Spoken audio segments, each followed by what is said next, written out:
నమస్కారం, నేను మీ జాహ్నవి. భవిష్య యోగం మంత్రసిద్ధి ఈ ప్రత్యేక కార్యక్రమంలో చక్కటి విషయ పరిజ్ఞానాన్ని మనందరికీ అందించడం కోసం అంతా ఉన్నారు ప్రముఖ జ్యోతిష్య వాస్తు పండితులు, ప్రముఖ ఆధ్యాత్మికవేత్త, భారతీ శంకరపీఠ వ్యవస్థాపకులు, వేద స్మార్త జ్యోతిష్య ఆగమ ధర్మశాస్త్ర ప్రతిష్టాంత పండిత వర్యులు, అగ్ని ఉపాసకులు, బ్రహ్మశ్రీ అన్నవరపు తిరుపతి మూర్తి అవధాని గురువు గారు మాట్లాడేద్దాం. నమస్కారం గురుగారు. ఓం శ్రీ మహాగణాధిపతయే నమః. గురువుగారు, నిరంతరము కూడా మహారుద్రుడికి, శివుడికి పూజలు చేసే మీరు ఇప్పుడు మహాశివరాత్రి అద్భుతమైన రోజు వస్తుందని ఇంతకుముందు మీరు మాటల్లో కూడా చెప్పారు. దాదాపుగా 349 సంవత్సరాల తర్వాత వస్తుందని కూడా అన్నారు. అంటే వింటుంటే కూడా చాలా చాలా అద్భుతంగా ఉంది ఆ రోజు. మరి అంతటి మహద్భుతమైన ఆ రోజుని మీరు ఎలాంటి ప్రత్యేకమైన కార్యక్రమాలు నిర్వహిస్తున్నారు? అంటే లోకా సమస్త సుఖినో భవంతు అంటూ ఉంటారు కదా, ప్రజల సంక్షేమం కోరి మీరు నిర్వహించే ఆ కార్యక్రమాలు పూర్తిగా వివరించండి గురువుగారు. శాంతం పద్మాసనస్థం శశిధరమకుటం పంచవక్త్రం త్రినేత్రం శూలం వజ్రం చ ఖడ్గం పరశుమభయదం దక్షభాగే వహంతం నాగం పాశం చ ఘంటాం ప్రళయహుతవహం సాంకుశం వామభాగే నానాలంకారయుక్తం స్ఫటికమణి నిభం పార్వతీశం నమామి. ఓం శ్రీ మహాగణాధిపతయే నమః. ప్రధానంగా శివరాత్రికి మనం ఏం చేస్తున్నాము, అందులో పాల్గొనాలంటే మేమేమి చెయ్యాలి అనేటి విషయం మనకు కావాలి అని అంటే అసలు శివరాత్రి ఇప్పుడు ఇంత విధానంగా రావడానికి మూలాంతరాలు ఏమిటి, ఎన్ని సంవత్సరాల తర్వాత వచ్చింది, దీనికి తిథివార నక్షత్ర యోగకరణాలు ఎలా ఉన్నాయి, దీని యోగం మళ్ళీ ఎప్పుడు వస్తుంది, ఇతపూర్వం ఎప్పుడు వచ్చింది అనేటువంటి విషయాన్ని ముందు ప్రధానంగా మనం తెలుసుకోవాలి. 1675 సంవత్సరంలో ఫిబ్రవరిలో వచ్చింది శివరాత్రి. అప్పుడు ఇదే శుక్రవారము, శ్రవణ ధనిష్ఠా నక్షత్రాల కలయిక, త్రయోదశి చతుర్దశి సహజంగా వస్తూనే ఉంటుంది. ఏ ఏ సమయాలలో వచ్చిందో ఇంచుమించుగా అదే సమయంలో మళ్ళీ ఇప్పుడు అది పునః ఆసనం ఉద్భవించింది. అంటే సుమారుగా 349 సంవత్సరాల తర్వాత ఈ శివరాత్రి మళ్ళీ రావడం జరుగుతుంది. అందులోనూ పుష్కర సంఖ్య మనం తీసుకుంటే 29 పుష్కరాలు. ఒక మనిషి జీవితంలో తను చూడగలిగేటువంటిది ఎన్ని ఉంటాయా అంటే సుమారుగా 6 లేదా 7 పుష్కరాలు. ఒక పుష్కరకాలం బాల్యంలో తీసేస్తే 6 పుష్కరాలు అంటే సుమారుగా 84 సంవత్సరాలు. 6 పుష్కరాలు అంటే 84 సార్లు మాత్రమే మహాశివరాత్రిని చూడగలుగుతాడు అంతే ఒక మనిషి. అలానే చంద్ర దర్శనం అనేటువంటిది 1000 సార్లు చేసుకోగలుగుతాడు. 84 సంవత్సరాలు అంటే ఒక 7 పుష్కరాలు మనిషి ఉన్నారు అని అంటే పూర్తి జీవితం ఒకవేళ ఉంటే 1000 చంద్రుడిని చూడగలుగుతాడు, అంటే 1000 పౌర్ణములు చూడగలుగుతాడు. అలానే 84 లేదా 82 అంతే సుమారుగా అతను ఈ యొక్క మహాశివరాత్రిని చూడగలుగుతాడు. అది ఎట్లా, సుమారుగా ఒక 12 సంవత్సరాలు బాల్యాన్ని తీసేసాం మనం, అవి కూడా కలుపుకుంటే మనకు 96 అవుతుంది.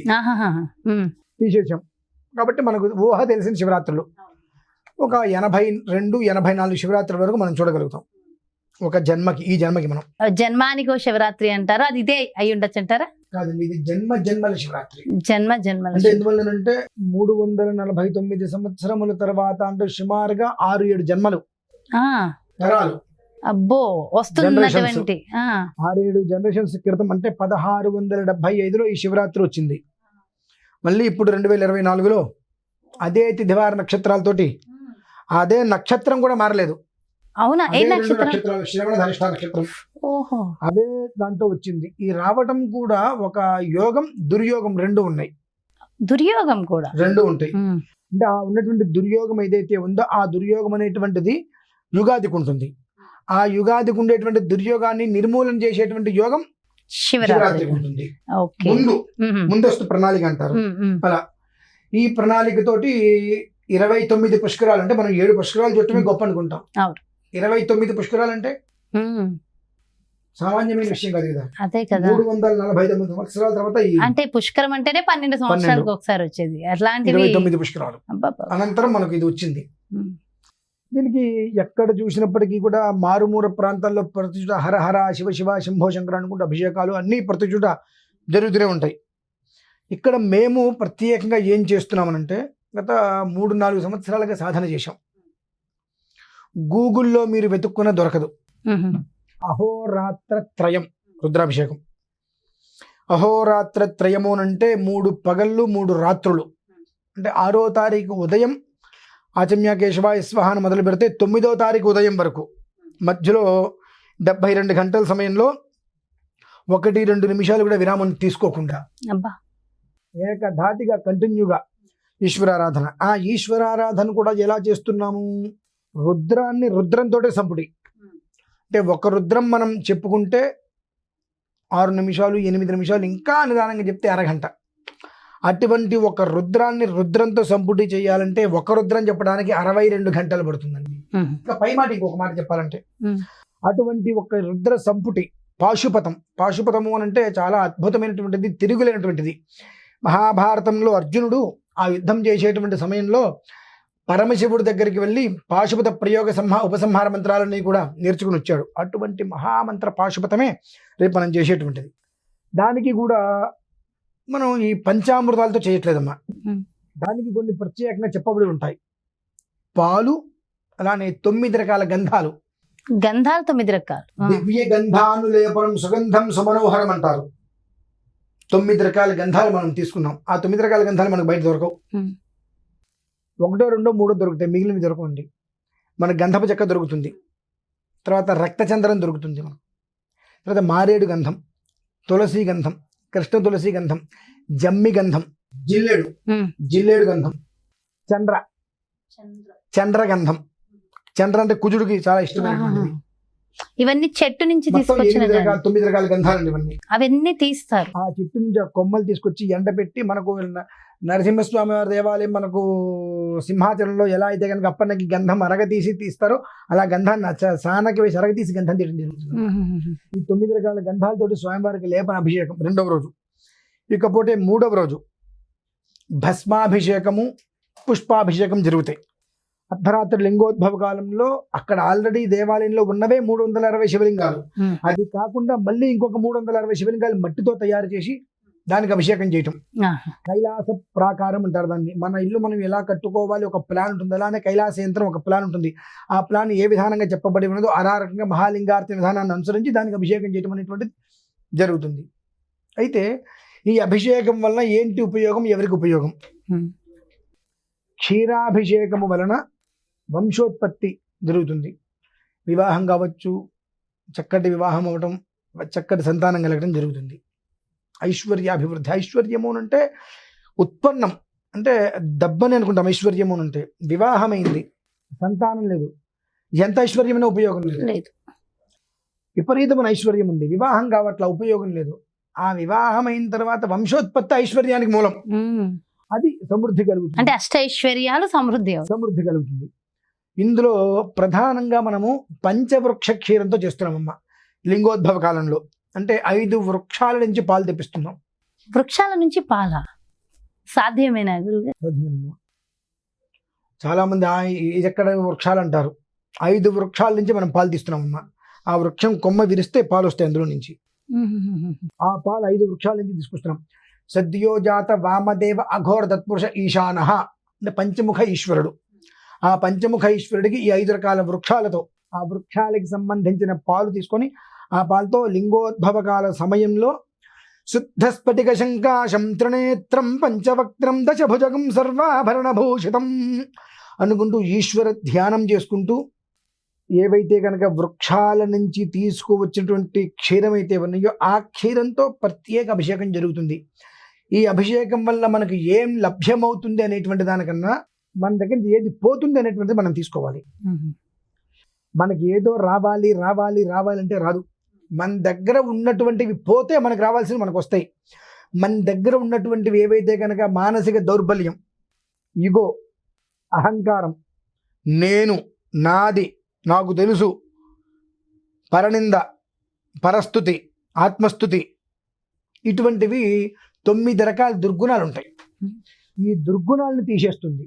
తర్వాత ఎన్ని రకాల వ్యాధుల్ని తీసేస్తుంది అంటే మనం అవన్నీ కూడా సంస్కృత పదాల్లో ఉంటుంటాయి కాబట్టి స్వతహాగా మనిషిని ఇబ్బంది పెట్టేటువంటి వ్యాధులు దగ్గు, జలుబు, తుమ్ము, ఇటువంటివి నార్మల్గా వస్తుంటాయి. దీనికి స్థాయి పైన ఉండేటువంటిది మధుమేహం, మనిషిని బ్రతుకుండగానే చంపేసేటువంటిది, No. అనగా షుగర్. అటువంటి వ్యాధిని సైతం దీర్ఘకాలికంగా ఇబ్బంది పడేటువంటి ఒక క్యాన్సర్ వ్యాధి ఉంటుంది. ఆ వ్యాధిని సైతం ఈ యొక్క పంచక్షీరాలు ఏవైతే ఉంటాయో 5 వృక్షాల నుంచి తీసుకొచ్చే క్షీరం అది నిర్మూలన చేస్తుందమ్మా. ఓహో, అది తీర్థంలో తీసుకోవాలా గురుగారు? అది తీర్థంలాగా తీసుకోవచ్చు. కాకపోతే తీర్థంలాగా తీసుకున్నప్పుడు సుమారుగా కాసేపు కొంచెం కళ్ళు తిరిగినట్టుగా అటు ఇటుగా అనిపిస్తుంది, ఇబ్బంది పడినట్టుగా అనిపిస్తుంది, కడుపులో తిప్పేస్తున్నట్టుగా అనిపిస్తుంది. ఆ భయం లేకపోతే తీసుకోవచ్చు. ఎందుకంటే అందులో జిల్లేడు చెట్టు పాలు కూడా కలుపుతాం. ఓహో, అది పాయిజన్ కదా, అందుకని అంటున్నానమ్మా. జిల్లేడు చెట్టు పాలు కలుపుతాం, గన్నేరు చెట్టు పాలు కలుపుతాం. అమ్మో. తర్వాత క్షీరకుంచ వృక్షం ఉంటుంది. అది దాంతో అభిషేకం చేసినంత మాత్రం చేతనే ఇవన్నీ తొలగిపోతాయంటారు. క్షీరకుంచ వృక్షం అంటే పాల చెట్టు కర్ర అంటారు. పాలకర్ర చెట్టు, అది తుంపితే పాలు వస్తాయి అందులో నుంచి. ఓకే, ఇవన్నీ తీసుకొచ్చి పాలు మొత్తం తెప్పిస్తున్నానమ్మా. అవునా? ఓకే. అయితే గురువుగారు ఎప్పుడు కూడా నిరంతరం ప్రత్యేకంగా శివుడికి పూజలు చేసే మీరు శివరాత్రి చేస్తున్నారు అంటే ఖచ్చితంగా పార్టిసిపేట్ చేయాలని చాలా మంది ఎదురు చూస్తున్నారు. సో ప్రత్యక్షంగా పార్టిసిపేట్ చేసే వాళ్ళు ఎలా పాల్గొనాలి, పరోక్షంగా అయితే కనుక ఎలాగా? లేదమ్మా, అది వాళ్ళు ప్రత్యక్షమా పరోక్షమా అని కాదు, ఏ కారణం చేతనైనా అందులో పాల్గొనగలిగితే చాలు. ఎందువల్లనంటే అమ్మా, ఇప్పుడు ఏదైతే క్రతువు నిర్వర్తిస్తున్నామో దాంట్లో ప్రధానమైనటువంటి అంశం ఈ యొక్క పంచక్షీరాలతో పాటుగా నల్ల పసుపు. నల్ల పసుపు. ఈ నల్ల పసుపుతోటి చేసేటువంటిది అపమృత్యు భయం నాస్తి సర్వత్ర విజయప్రదం, శత్రువున్ విమోచ్యతే అంటారు. మన కళ్ళ ముందు ఏమన్నా హింసకి గురి చేస్తున్నారు, తట్టుకోలేకపోతున్న వాళ్ళందరినీ కూడా తెలియకుండా ఈశ్వరుడు తన లోపల ఒక రకమైన శక్తిని అనేది పంపించి అవతల వ్యక్తిని నిర్వీర్యం చేస్తాడు. సో ఏ రకంగా అయితే కనుక వాలి మెడలో ఒక మాల ఉంటుంది, ఆ మాల తన మెడలో ఉన్నంతసేపు కూడా ఎదుటి మనిషి యుద్ధానికి ఎంతమంది వచ్చినా అందరిలో సగం శక్తి వారిలోకి వెళ్ళిపోతుంది, ఎవరు వాళ్ళని ఎదుర్కొనలేరు. అటువంటి ఒక మంత్రశక్తి ప్రయోగం అనేటువంటిది. అలానే ఒకరి నమ్మకంతో నాకు సంబంధం లేదు, ఈశ్వరుణ్ణి ప్రత్యక్షంగా మేము చూడదలుచుకుంటున్నామండి అనుకున్న వాళ్ళు వస్తే నేను చూపిస్తా.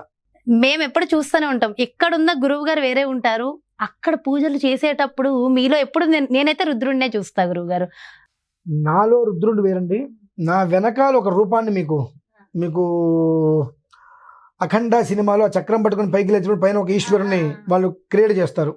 ఆ క్రియేట్ కాకుండా అగ్నిస్వరూపంలో ఈశ్వరుని మీకు ప్రత్యక్షంగా నేను చూపిస్తాను. అయితే ఆ రోజు ఆ పూజ 3 రోజుల్లో మీరు ఉండగలిగిన వాళ్ళకి రుద్రుడిని చూపిస్తాను అంటారు. అంటే ఆ లైవ్ లో కూడా చూస్తాము, చూడాలి అనే సంకల్పం ఉన్న వాళ్ళకి మాత్రం లైవ్ లో కూడా నేను అది మీకు ఇవ్వగలను. ఈశ్వరుని ప్రత్యక్షంగా సుమారుగా ఒక 9 సెకండ్లు ఉంటారు మీద. అవునా?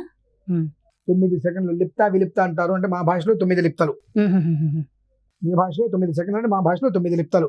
9 లిప్తల పాటు ఈశ్వరుడు అక్కడ మీకు నేను చూపిస్తారు. రౌద్రాకారంలో చూపిస్తాను, శాంతాకారంలో శూలాన్ని పట్టుకుని నేను మీకు చూపించగలను. శివుణ్ణి చూపిస్తానంటే రావడానికి మేమందరం సిద్ధం. నమామి సద్గురుం శాంతం ప్రత్యక్ష శివరూపం. అటువంటి పరమేశ్వరుని ప్రత్యక్ష సాక్షాత్కారం జరగాలి అంటే ఏ మంత్రాలతో ఏ ద్రవ్యాలతో మనం చేస్తే ఆయన సాక్షాత్కారం కలుగుతుందో అటువంటిది. అంతేకాకుండా 3 రోజుల పాటు నిర్విరామంగా 360 శివలింగాలకి ఎటువంటి భూతకాలంలో ఇంతవరకు జరగలేదు. అటువంటి మొట్టమొదటి క్రతువు కూడా మనం నిర్వర్తిస్తున్నాము. ఇవన్నీ ఎందుకు నిర్వర్తిస్తున్నారు? ఇంకొక విషయం గురువు గారు, ఇవన్నీ ఎందుకు నిర్వర్తిస్తున్నారు? ఒకటి, ఇందులో పాల్గొన్న వారికి ఇవాళ రేపు కలియుగం కాబట్టి పార్టిసిపేట్ చేసిన వాళ్ళకి మాకేమైనా ప్రసాదం ఉంటుందా, మాకేమైనా వస్తుందా? చెప్తా, అది కూడా చెప్తాను. ఇందులో అసలు ఇది ఎందుకు చెయ్యాలి అంటే, ఇందాక మనం అనుకున్నాం కుజుడు కూడా ఇందులో కలిసి ఉన్నాడు, ధనిష్ఠా నక్షత్రం ఏర్పడి ఉంచింది అని చెప్పి. యుగాదికి రాజు కుజుడయ్యాడు, మంత్రి శని అయ్యాడు. వీళ్ళిద్దరి యొక్క కలయిక వలన యుద్ధ వాతావరణం ఏర్పడుతుంది. ఎవరిని భయపెట్టడం కాదు, జరగబోయేటువంటిది యుద్ధ వాతావరణం ఏర్పడుతుంది. రాజకీయ సంక్షోభం ఏర్పడుతుంది. రాజకీయము అంటే రాజకీయ నాయకులు కదండి, ఒక 3 మనుషులు కూర్చుంటే గూడు పుటాన్ని చేస్తారు అక్కడ, వాడి మీద వీడి మీద వాడని చెప్పి. ఇటువంటివి సైన్యం అంటే ఒక 10 మంది ఉంటే 10 మంది తనలో తలు కొట్టుకోవటాలు. ఎందుకు తగాదాలు వస్తే తెలీదు, వాళ్ళల్లో వాళ్ళు కొట్టుకుని నానా ఇబ్బందులు పడేటువంటి స్థితిగమనాలు చాలా ఉన్నాయి. ఈ యొక్క వంట నూనెలు కావచ్చు, ప్రతి ఒక్కటి కూడా విరివిగా పెరిగిపోవడం, వర్షాలు లేకపోవటం. ఓహో, ఉగాది నుంచి ఇబ్బంది వాతావరణం ఉన్నది. అవన్నీ ఇందాక ఒక మాట చెప్పా, ఒక దుర్యోగం ఒక యోగం ఉంది అని చెప్పి.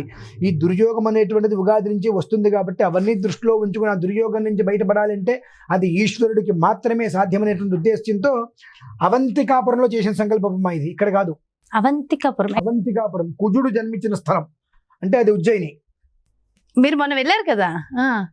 అవంతికాపురం వెళ్ళి అవంతికాపురంలో అక్కడ ఉజ్జయిని స్వామివారి దర్శనం చేసుకొని అక్కడ అభిషేకం చేసుకొని అక్కడి నుంచి ఎక్కడైతే కనుక కుజుడు జన్మించిన స్థలం ఉందో ఆ కుజుడు జన్మించిన స్థలానికి వెళ్ళి అక్కడ కూర్చొని సంకల్పం చేసామమ్మ దీన్ని. అంటే ఆయన ఇచ్చిన సంకల్పం, సాధన చేసి అక్కడ కూర్చొని సంకల్పం చేసి బయటకు వచ్చాం. అంటే భగవంతుడు ఇచ్చిన సంకల్పం, మన వల్ల కాదమ్మా ఇది. దాదాపు 365 సంవత్సరాల గురువుగారు, 349 సంవత్సరాల తర్వాత వస్తుంది. ఆ ఒక్క ప్రణాళికను దృష్టిలో ఉంచుకొని ఈ ఒక్క మహాక్రతువును ఎలాంటి ఇబ్బందులు లేకుండా సస్యశ్యామలంగా ఉండాలి. వ్యాధులు లేవు, వ్యాధులు రావు, వైరస్సులు రావు, కానీ కరువు కాటకాలు తాండవిస్తాయి. ఈ కరువు కాటకాల వల్ల సామాన్యమైన ప్రజలందరూ కూడా పాప అతలాకుతలమయ్యే పరిస్థితి ఉంది. కుజుడు అంటేనే రోగకారకుడు, రక్తకారకుడు, రుణకారకుడు, ఇవి ఎక్కువ అవుతాయి బాగా. దాని నుంచి బయటపడాలంటే అది ఈశ్వరుడికి మాత్రమే సాధ్యమవుతుంది. ఏ మనిషిని బయటపడేయాలి అన్న శాంత స్వరూపుడు కాబట్టి ఆయనకి చేసేటువంటి విధానం, అందులోనూ కూడా రాత్రత్రయం 3 రాత్రుల పాటు 72 గంటల పాటు నిర్విరామంగా ఒక పూట ఒక క్షణం ఒక నిమిషం కూడా మధ్యలో ఆపకుండా చేయటం అంటే ఇంతవరకు భూమి జరగలేదమ్మా. అటువంటి మహాకృతుని సంకల్పం చేసాం. అయితే కొంతమందికి నచ్చచ్చు, నచ్చకపోవచ్చు. నేను దీనికి ఏవైతే నాకు ద్రవ్యాలు సంభారాలు కావాలో ఆ ద్రవ్యాలకి కూడా నేను ఈ ఒక్క మహాకృతులో ప్రత్యక్షంగా పాల్గొన్నా పరోక్షంగా పాల్గొన్నప్పటికీ కూడా ఆ ద్రవ్యాలు ఏవైతే నాకు అవసరమో అందులో కొంత భాగాన్ని పంచుకోమని కూడా నేను చెప్పానమ్మా. అంటే స్పాన్సర్షిప్ అనొచ్చు, ఏదైనా అనుకోవచ్చు, నేను చేసేటువంటి కృతజ్ఞతకు సహకారం అనుకోవచ్చు. ఒక 6,000 ఇలాంటి పుణ్య కార్యాలు ఖచ్చితంగా సహకారం ఉండాలి గురువు గారు. నేను ఒక 6,500 రూపాయలు చెప్పానమ్మా.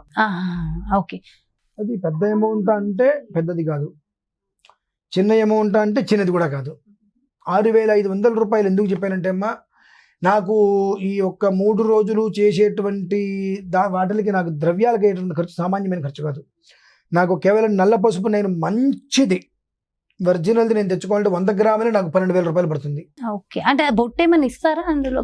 అంటే ఈ రుద్రాభిషేకం అయిన తర్వాత ఇందాక ఒక హింట్ అంటే ఒక రకంగా ఒక మాట కూడా చెప్పా, వాలి మెడలో ఒక మాల ఉంటుంది, ఆ ఒక మాల ఆయన మెడలో ఉన్నంతసేపు కూడా ఎవ్వరూ అతన్ని ఏమీ చేయలేరు, అంత శక్తిగా అది కాపాడుతుందని చెప్పి అభిషేక అనంతరం ఆ ఈశ్వరుడు మీద వేసిన రుద్రాక్ష 54 పూసలు ఉంటాయి అందులో. ఆ రుద్రాక్ష మాలని వాళ్ళకి మేము ప్రసాదంగా అందించడం జరుగుతుంది. సంతోషం. అందులో పంచముఖాలు ఉంటాయి, త్రిముఖాలు ఉంటాయి, చతుర్ముఖాలు ఉంటాయి. కేవలం పంచముఖ ఒకటే కాదండి, పంచముఖము ఉంటుంది, చతుర్ముఖము ఉంటుంది, త్రిముఖము ఉంటుంది. నాకు కనుక దొరికినవి అంటే షణ్ముఖం సప్తముఖం కూడా అందులో కలిపి మళ్ళీ చూసుకోవచ్చు. 4 ముఖాలు రుద్రాక్ష ఉందా, త్రిముఖం ఉందా, ప్రతి దండలో ఉంటుంది. ప్రతి దండలోనూ కూడా చాలా సంతోషం. ఇప్పుడు 54 అన్నా కదా, ఈ 4 ఇవి వేస్తా. ఆ 4 కూడా వాళ్ళు ప్రత్యేకంగా వెతుక్కోగల, మనకి ఇక్కడ వచ్చేటువంటి ఇక్కడే వచ్చేస్తాయి 4 కూడా. మెడలో మనం వేసుకుంటాం 54 పూసలు వేసుకున్నప్పుడు ఈ కిందకి కొలిక్కి పూసలాగా పెడతాం. ఆ కొలిక్కి పూసకి ఇట్రెండు 3 ముఖాలు, 4 ముఖాలు, 6 ముఖాలు, 7 ముఖాలు. అయితే ఆ రుద్రాక్ష ఎవరైనా ధరించవచ్చా? దానికి ఏమైనా నియమాలు ఉంటాయంటారు? ఏమైనా నియమాలు ఉంటాయంటారు? ఏ నియమైనా రాత్రిపూట పడుకునేప్పుడు తీసి పక్కన పెట్టేసుకుని ఉదయం మెడలో వేసుకోవడం అంతే. ఎందుకంటే పొద్దున్నే లేవంగానే యొక్క కార్యక్రమాలు నడుస్తుంటాయి కాబట్టి దంతదావదనాది కృత్యాలను నిర్వర్తిస్తారు కాబట్టి ఈ యొక్క మలమూత్రాలు విడిచే సమయంలో మెడలో ఉండేటువంటిది కాకుండా అది రాత్రిపూట పడుకునే ముందు కొంతమందికి సాంసారిక జీవితం కూడా ఉంటూ ఉంటుంది కాబట్టి రాత్రిపూట పక్కన పెట్టడం, ఉదయం స్నానం చేసి మెడలో వేసుకోవడం. 54 పూసలు అది ఇక్కడ వరకు రాదండి, కంఠమాలగానే వస్తుంది ఎప్పుడు కూడా. మన ఇష్టానుసారం కూడా వేసుకోవద్దు. కంఠమాల అది తీయటానికి వేసుకోవడానికి వీలుగా అది ప్రసాదం ఇవ్వడం జరుగుతుంది. అలానే ఈ నవగంధాను లేపనం అనేటువంటిది 9 రకాల గంధాలతో ఈ స్వామివారికి ఏదైతే లేపనం చేస్తామో ఆ గంధాన్ని భస్మంగా రక్ష పెట్టుకోవడానికి. అలానే మనం చంద్రకర్రతో హోమం చేస్తున్నామండి. మామూలుగా మనం ఎప్పుడు మోదుకు సంబంధం అన్నీ చేస్తుంటాం, అయితే ఈసారి చంద్రకర్ర ప్రత్యేకంగా పెట్టడం జరిగింది. ఎందువల్లంటే చంద్ర అనేటువంటిది కుజుడికి చాలా ఇష్టమైనటువంటి సమిధ. ఆ చంద్ర అంటే మనకి పూర్వంలో రోకలి బండలు ఉంటాయి, చంద్రకర్రతో చేస్తారు. అది అంటించినప్పుడు ఆ ఒక్క మంట వచ్చినప్పుడు సెగ సుమారుగా ఒక కట్టె వెలిగిస్తేనే మనం పక్కన కూర్చోలేము. చింత నిప్పులు అనేవారు ఒకప్పుడు, వామ్మ అని చెప్పి. దానికి 10 రెట్లు ఎక్కువ ఉంటుంది ఇది చంద్రకర్ర.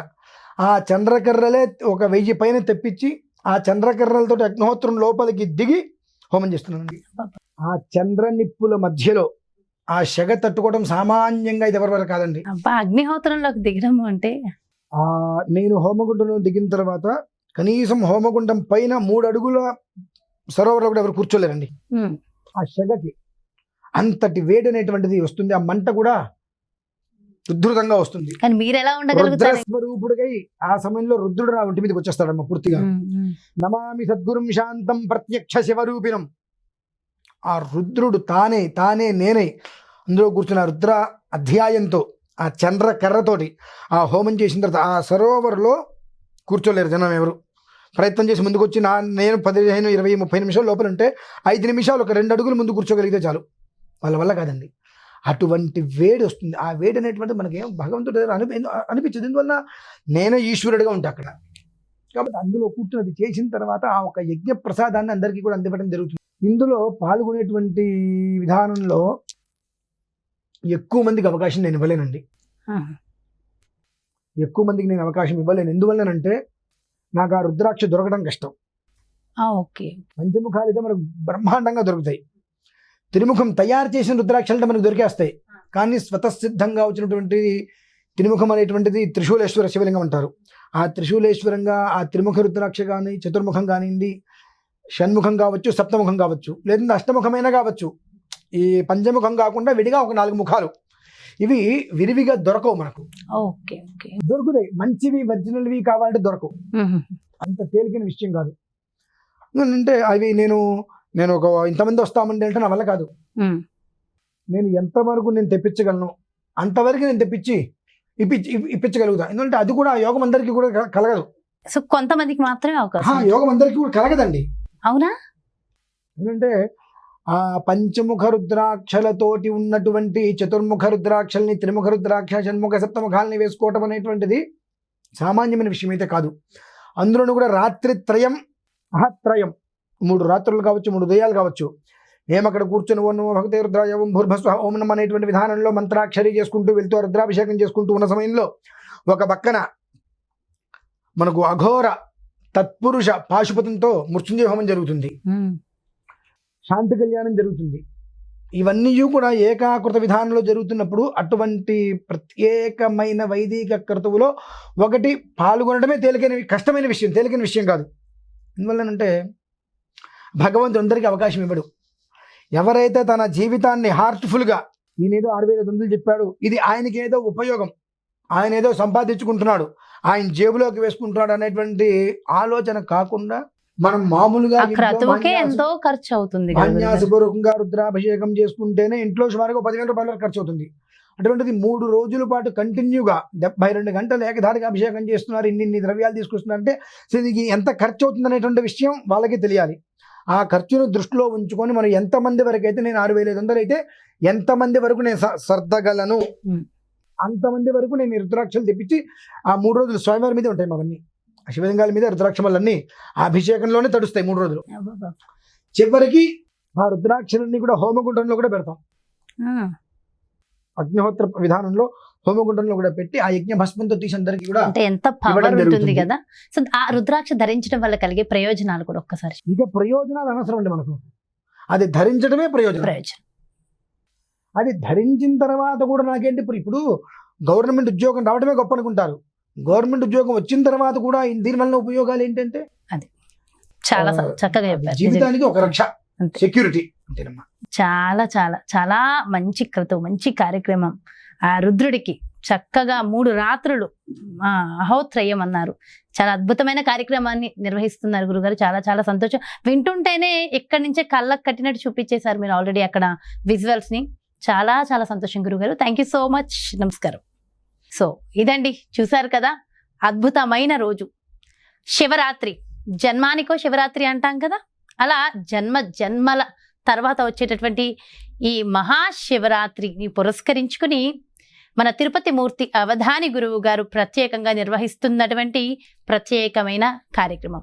మరి ఈ ప్రత్యేకమైన కార్యక్రమంలో మీరు కూడా పాల్గొనాలి, దానికి సంబంధించి వివరాలు కావాలి, మీకు కూడా రుద్రాక్ష కావాలి, ఆ రుద్రాక్షని పొందాలి, ఆ శివరాత్రి రోజు గోత్రనామాలతో మీ పేరును కూడా అక్కడ జరిగేటటువంటి ఆ క్రతువులో వినాలి, మీ గోత్రనామాలతో సంకల్పం జరగాలి, మీ జీవితం ఉద్ధరింపబడాలి అని అనుకున్న ప్రతి ఒక్కరికి కూడా శుభవార్త. కాకపోతే అతి తక్కువ మందికి మాత్రమే ఈ అవకాశం ఉంది అని చెప్పారు కాబట్టి సో తొందరగా మీ పేర్లని తొందరగా రిజిస్టర్ చేసుకోండి. డీటెయిల్స్ కోసం క్రింద డిస్ప్లే అవుతున్నటువంటి నెంబర్స్కి కాల్ చేయండి. నమస్కారం.